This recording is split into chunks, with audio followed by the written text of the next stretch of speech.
দেশবাসী, সালমান শাহ ভক্ত সবাইকে আমি আলমগীর কুমকুম, সালমান শাহর মেজো মামা। আমি আমেরিকায় থাকি।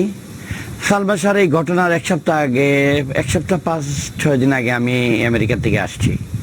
আমার সাথে তার ঢাকায় দেখা হয় নাই। আমি নেমে প্লেনে সিলেট চলে আসছি। কেন? সালমান শাহর নাম যদি আপনি এখন কামাল শাহ বলেন, আমি কি মেনে নিব? সেটা আমার পরিবার, আমি নাম রাখছি, আমি জানি সেটা আমার ছেলে, আমার পরিবারের ছেলে।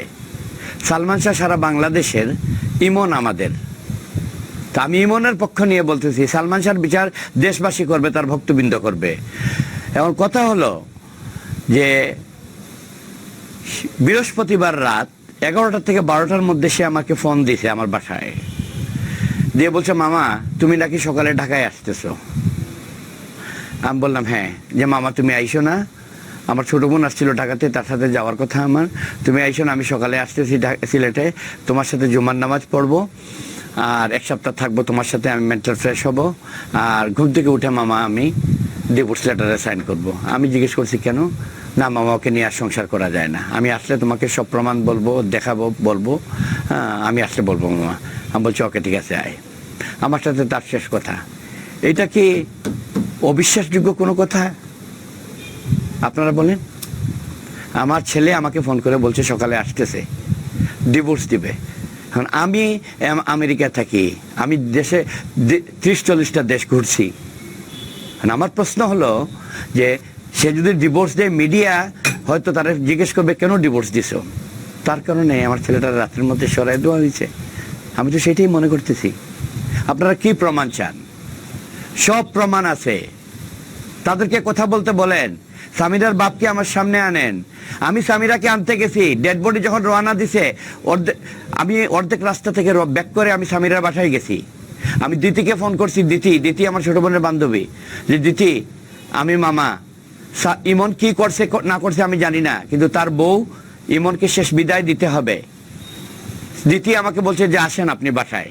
আমি গেছি, দিতি আমাকে নিয়ে গেছে। আমি যা পাইছি এইখানে অনেক মহিলা বসা। এই সেই হীরা, উনি আগে ছিল বেআই, এখন আর বেআই না। উনি এক পুলিশ অফিসারকে নিয়ে বসে আছেন। আমাকে বলছে না উনি সিলেট যাবেন না। আমি বলছি ভাই, তার হাজবেন্ড, তার দায়িত্ব শেষ বিদায় দেওয়ার। উনি বলছে না সে যাবে না। স্বামীরা কোনো কথা বলে নাই, কিন্তু রবি সেই সময় দাঁড়ায় আমাকে বলছে যে না ও যাবে না। উনি কে? আমি তো চিনি না। আপনারা কি প্রমাণ চান? আনেন, সালমান শাহর মাকে সামনে আনেন, সব ফটো আছে। যেদিন 10 দিন পরে আমরা সিলেট থেকে ঢাকায় গেছি, সালমান শাহর অ্যাপার্টমেন্ট খোলা হয়েছে। এখানে পুলিশের অনেক ঊর্ধ্বতন কর্মকর্তা ছিল, ডিরেক্টিভ ব্রাঞ্চ ছিল। আমি, সালমান শাহর মা, সালমান শাহর বাবা, আমার ছোট ভাই, আমরা গেছি। সালমান শাহর শ্বশুর শাশুড়ি, সালমান শাহর ওয়াইফ ছিল সেখানে। আমি উপস্থিত, আমি প্রবাসী মানুষ, কিন্তু সালমান শাহ শ্বশুর হাইসা কথা বলতেছে। আমি রাগান্বিত হয়েছি। ডিসি বজলুল করিম সাহেব সেখানে ছিলেন। পাশের বাসার লোকজন সাক্ষী দিছে যে রাত্রে 2:30-3টার দিকে এই রুমে, সালমান শাহ যে রুমে ডেড বডি পাওয়া গেছে সেই রুমে দস্তাদস্তি দেখছে ওরা।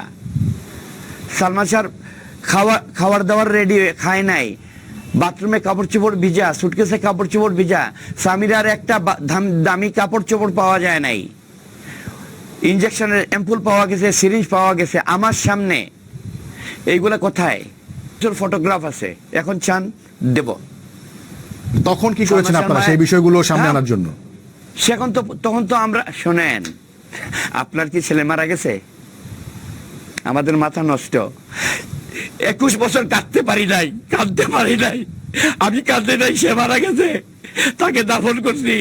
আমার ছেলে সালমান শাহর লাশ কবর থেকে আমি উঠাইছি।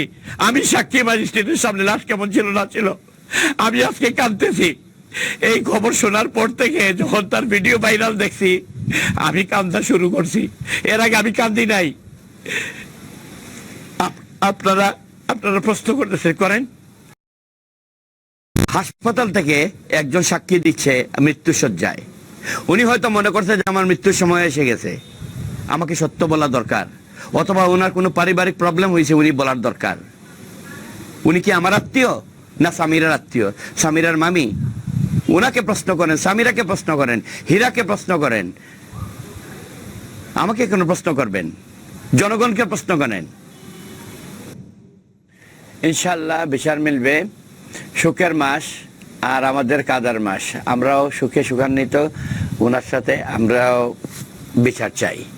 এবং সালমান শাহ যখন মারা যায়, বাংলাদেশের এই 4-5টা না, আর উকিল লয়ার সাহেব আমাদের বলছে সিগারেট খাইতো না, সে সিগারেট খাইতো, মালব্রো খাইতো, শুনে রাখেন। কিন্তু ঘরের মধ্যে আমার সামনে এই ডিবিডিসি বজলুল করিম সাহেব 3-4টা বেনসনের টুকরা পাইছেন, উনি আলামত হিসাবে রাখছেন। অনেক কিছু অনেক সময় এই দুঃখের সময় বলা যায় না।